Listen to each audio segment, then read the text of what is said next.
மகன்கிட்டயே போய் நான் தான் உன்னுடைய தாயார், நீ என் கூட வந்து அப்படின்னு சொல்லி மகன் கேட்குறப்போ மகன் மறுத்துடுறாரு. நான் உன் கூட வர முடியாது அப்படின்னு சொல்லிடுறாரு. அதுக்கு காரணம் என்ன அப்படின்னா 12ஆம் பாவத்துக்கு 12ஆம் பாவமான 11ஆம் பாவம் அப்படிங்கிற நட்பு அந்த இடத்துல இந்த அம்மா மகனுடைய பாசத்தையே தடுத்து அங்கேயும் 12ஆம் பாவம் தான் வேலை செய்யுது ஃப்ரெண்ட்ஸ். அந்த மாதிரி குந்தி அவர்களுடைய வாழ்க்கையில் 12ஆம் பாவம் அப்படிங்கிற விஷயம் மிக மிக மிக முக்கியமாக வேலை செஞ்சுருக்கு. அதுக்கப்புறம் கடைசி காலத்தில் பார்த்தீங்கன்னாலும் அவங்க மகன்கள் கூட இருக்கல.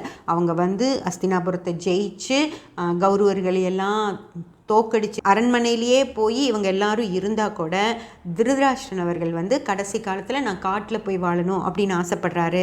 அவர் காட்டுக்கு போகிறேன்னு சொன்ன உடனே அவங்க மனைவியான காந்தாரியும் அவங்க கூட கிளம்பிடுறாங்க.